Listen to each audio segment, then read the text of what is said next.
Good afternoon, y'all, and welcome back to my channel, Spiritual Vitamins with Lauren Keys. I'm back, y'all. I am back with another word from God. I'm back to give you, just a message to keep you encouraged, to keep you knowing that God is still on your side. He is on your side. He has never left you. We may stray away from Him, but God never walks away from us. He is still right where you left Him, with His arms wide open, ready to receive you. And today I want to take the time out to encourage you and let you know that you are not disqualified. You are not disqualified. To all the people that told you you weren't good enough, and to all of you who think you're not good enough, I want to start by saying God doesn't call the qualified. He qualifies the called. God doesn't call the qualified. He qualifies the called, okay? Do not allow anyone, not even yourself, to tell you you can't be used by God. You must understand that deliverance is a process. Deliverance is a process. Some people have been caught up in the things that they were in for years. And I mean years. And then you get to a church and they expect you to just poof, be done with it. Always reminding you just got saved. This should not still be. Deliverance is a process, y'all. It is, okay? Some people have had struggles and weaknesses that they are still dealing with, and have different struggles and weaknesses that they had way before they knew Christ and way after they knew Christ, okay? Just because you get to know the Lord, and trust me, I have experienced Him and I know Him for myself. But I do know that struggles still follow shortly after. I do know that weaknesses still are there. So yes, when people say, oh, well, you haven't really experienced God. If you could still, you don't know what people are dealing with. You don't know the underlying reason of why some people still are dealing with some of the things that they're dealing with. That's why we have pastors, right? That's why we go to church, right? That's why we have leaders in the church and people in ministry to help the people of God through these types of things. Because nobody said that the walk was ever going to be easy. That's why I love the saying, I may not be who I was 10 years ago. I'm surely not her, but I'm still not perfect. Okay? That's for anybody out there. That's everyone out there. So don't ever let nobody tell you you're not qualified for something. Now, I'm not saying that everybody belongs in the pulpit. That is not what I'm saying.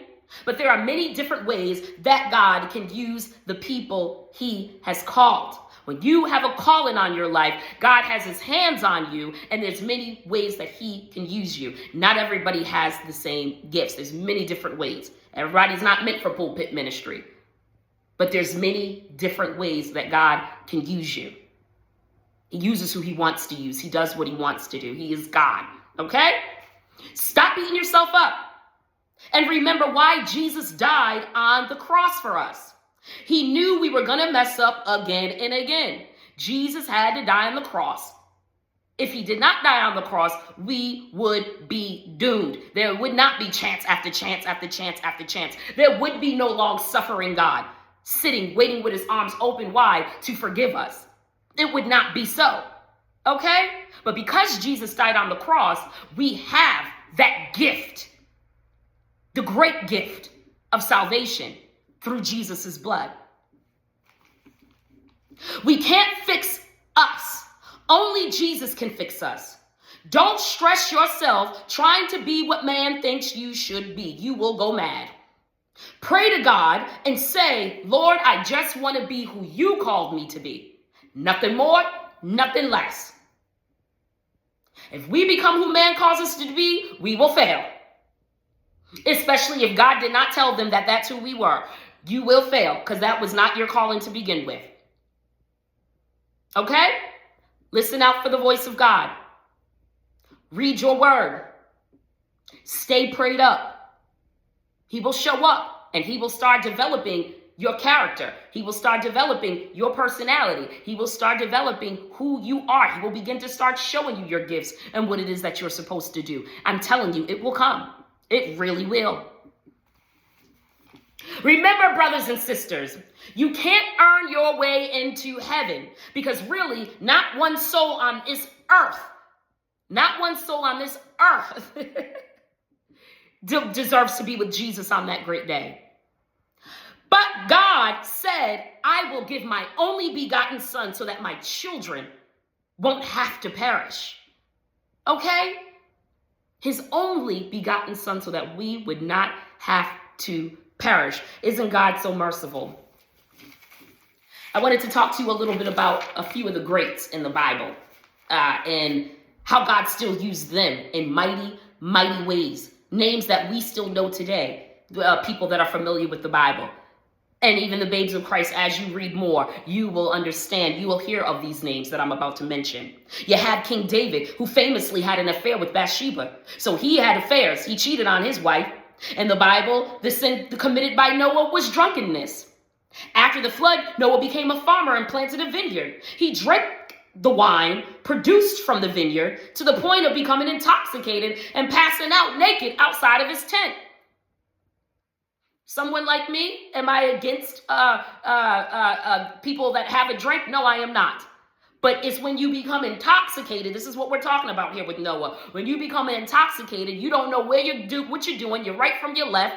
You're partaking in different sexual activities. You're just saying words you know you shouldn't say, doing things you know you shouldn't do. All right, now you're in the sin. Then you have Jacob, who was a swindler, a cheater. He engaged in deception and trickery.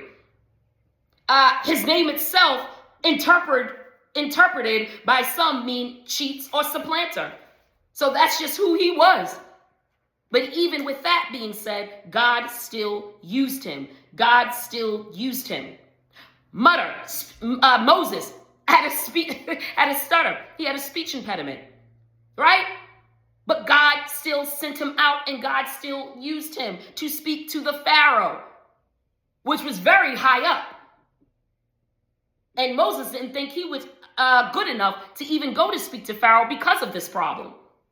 But God said, no, you're going, right? Used him anyway. Jonah ran from God. He didn't want to go minister to a certain people. He was like, no, not me. I'm not doing this. Very disobedient to God. Ran from his calling. God still used him anyway. Paul was a murderer. He didn't murder just one person either. That's who he was in the Bible. He was slaying people. And not only was he slaying them, he was slaying people of God. Okay? People did some serious things back in those days. Some serious things. And you think that God is not waiting to forgive you and make you somebody great? You think God is not willing to make sure that your name will be used for his glory? For his glory?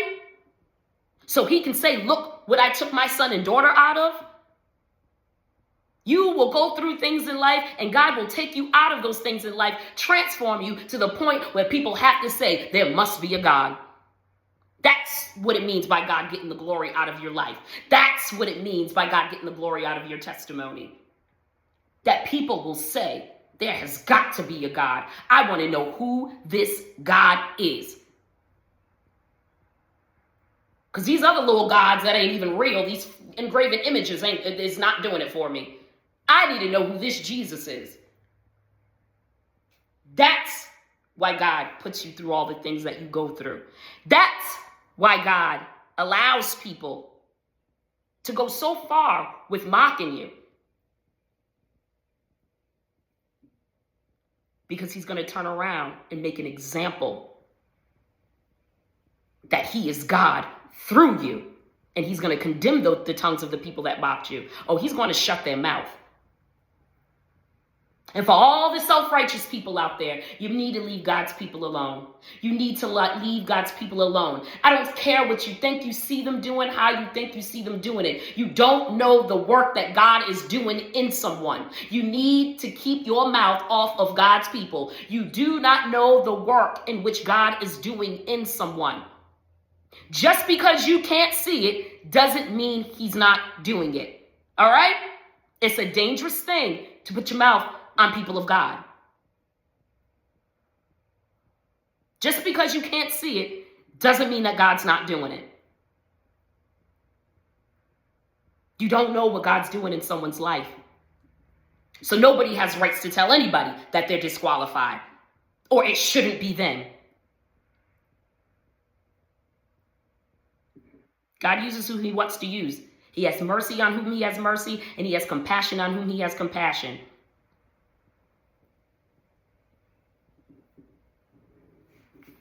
So, with that being said, I'm going to get out of here. I got a few things I have to do. Got to go back to the office and a few things I have to do this evening. So I want to be able to come back on here and do a part 2 on this.